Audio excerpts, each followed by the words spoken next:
মোদির শিষ্য আছি, মোদির বাচ্চা আমরা।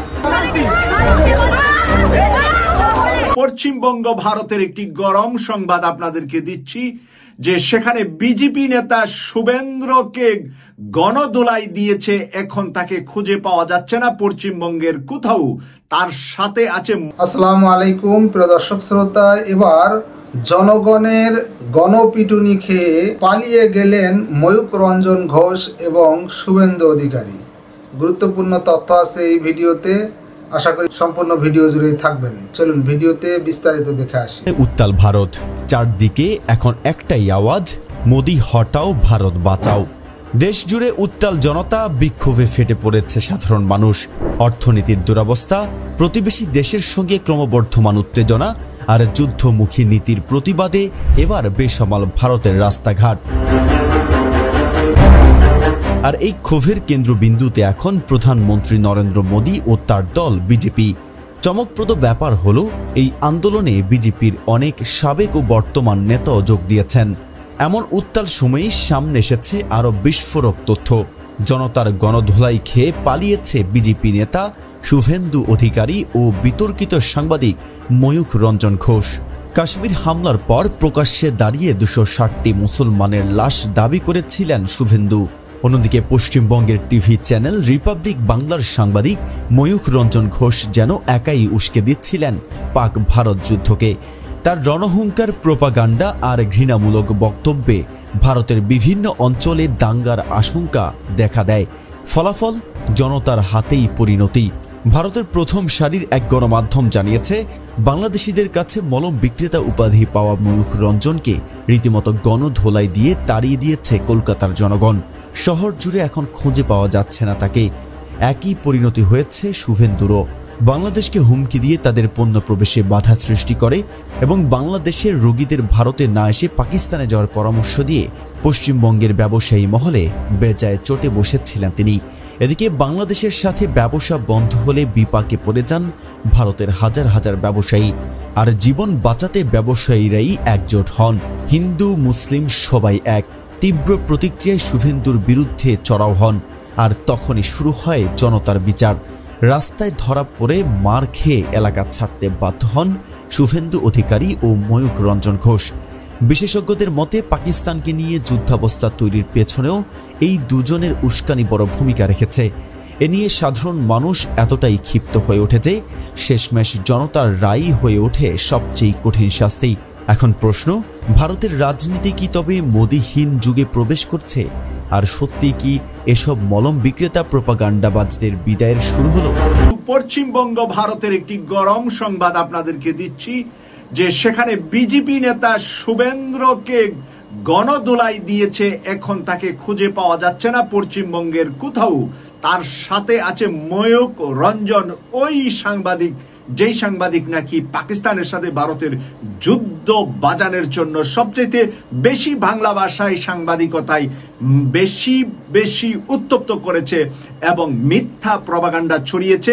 সেই ময়ূক রঞ্জনকে কলকাতায় মানুষের গণধোলাইয়ের পরে তাকে এখন খুঁজে পাওয়া যাচ্ছে না কলকাতায়।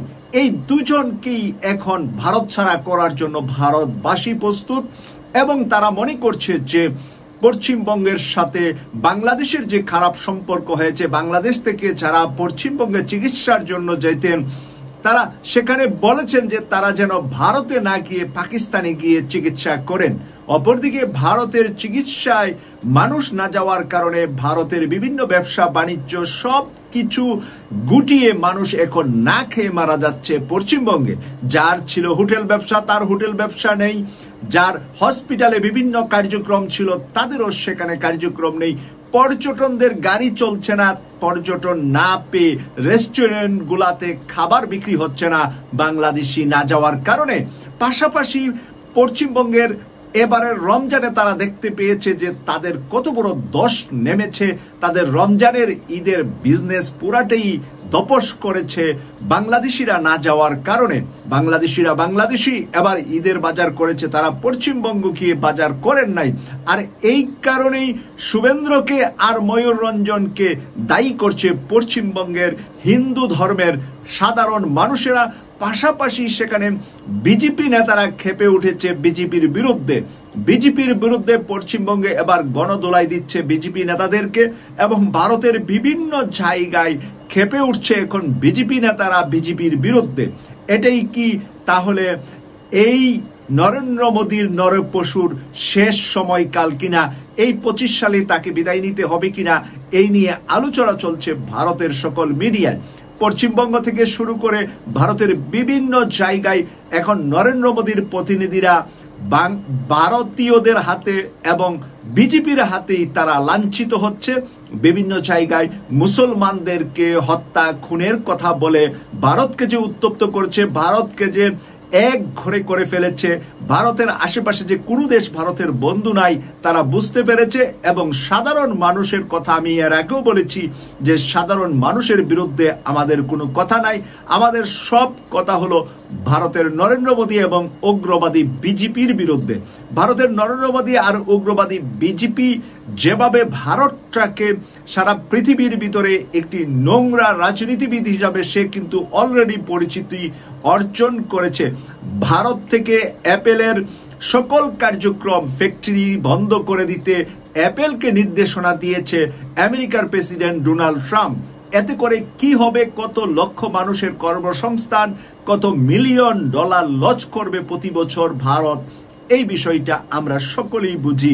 তাই ভারত ব্যবসা বাণিজ্য পশ্চিমা বিশ্ব থেকে একগরে হয়ে যাচ্ছে। ভারতের অর্থনৈতিক অবস্থা আগামী দিনগুলোতে কি হবে ভারতবাসী বুঝতে পেরেছে, কিন্তু নরেন্দ্র মোদী বুঝে শুনে যে পাকিস্তানের সাথে লড়তে গিয়ে বিশাল পরাজিত হয়েছে। গতকাল পাকিস্তান আবার দাবি করেছে তারা আরো একটি প্লেন তারা ভূপাতিত করেছে।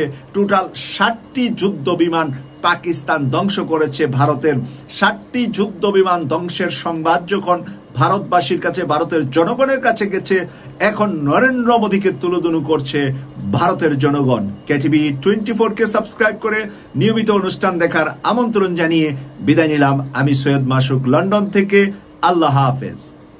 ভারতে মুসলমান এবং হিন্দুদের মধ্যে দাঙ্গা লাগানোর জন্য শুভেন্দু অধিকারী এবং ময়ূক রঞ্জন ঘোষ যথেষ্ট বলে অনেকে মনে করেন। তাই এই দুটোকে যদি থামানো যায় তাহলে ভারতে শান্তি আসবে। এ বিষয়ে আপনার মন্তব্য থাকলে লিখতে পারেন কমেন্ট বক্সে।